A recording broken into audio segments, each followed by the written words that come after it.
It's time for NBA The Big Question with your host, Storm Pinball.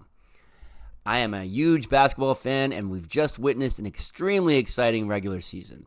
So now, heading into a playoffs where we have three legitimate contenders in the East and absolutely no idea of who will come out of the West, I thought it would be a perfect time to premiere a show that I've been wanting to do for some time.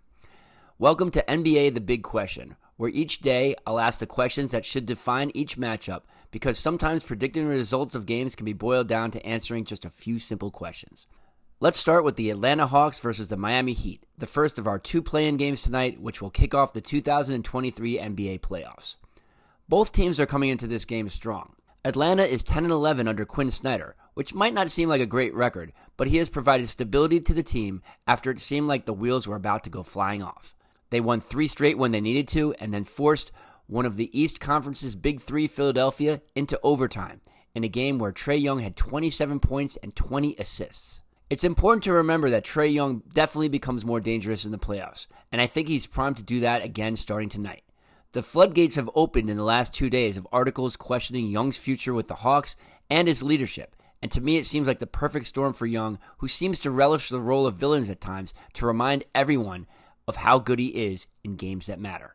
On the Heat side, things seem to be trending upward at the right time as well. They've won 4 of their last 5, including a 28-point drubbing of the Sixers at Philadelphia, and yeah, their starters were all playing. What is particularly encouraging for the Heat is that their health seems to be improving at the right time, with Oladipo looking good, having scored 30 against Washington and recording 19 points and 8 assists against Orlando. They took a chance on him, and it might pay off, as he could be a key contributor off the bench, especially since Kyle Lowry isn't 100% and is listed as questionable tonight. I also think that Duncan Robinson returning to form is significant, because he was an important part of their bubble run, which led to the NBA Finals just 2 years ago. When he's hot from outside, he can space the floor and help Jimmy Butler be even more dangerous. The reason I mentioned Butler's supporting cast is that he's proven that he can do it himself in an incredible run in last year's playoffs, where he was one shot away from taking the Celtics out almost single-handedly.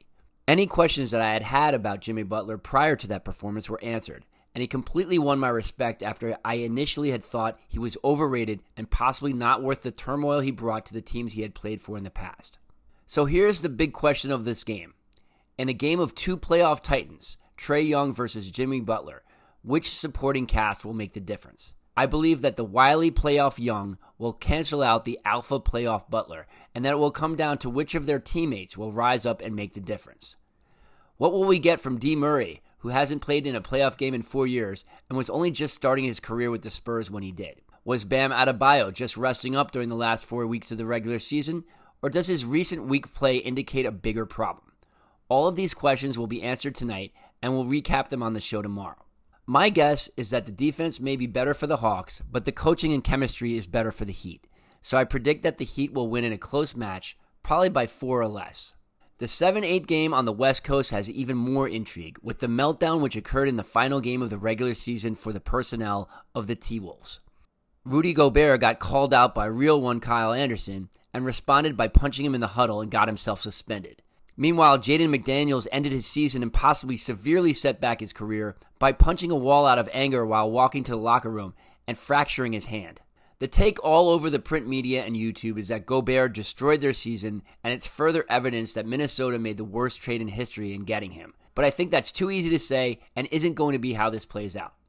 First off, it's important to remember that the Wolves still went on to win that very important game against a red-hot Pelicans team that were doing their absolute best to win it themselves. Secondly, Gobert has only averaged 13 points and 11.3 rebounds and 1.8 blocks in 49 games in the playoffs in his career, and doesn't have the reputation of raising his game defensively. So in a way, galvanizing his team against him and highlighting the character of players like Edwards, Conley, Kyle Anderson, and Taurean Prince might be doing more good for the team than if he was even out there. I think we'll see a short bench and heavy minutes, but I think these guys are up to the task.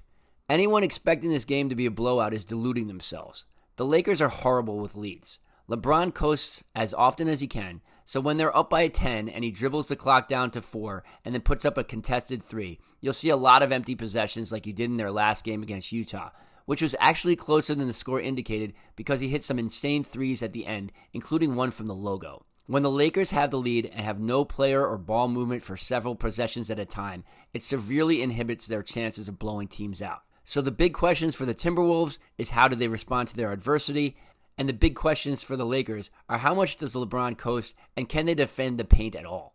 I think that the death of the Timberwolves has been greatly exaggerated and that the Lakers aren't as good as their recent results would lead you to believe. So I would strongly predict that the Lakers will win by 7 or less if they win at all. We'll find out the answers to all these questions tonight.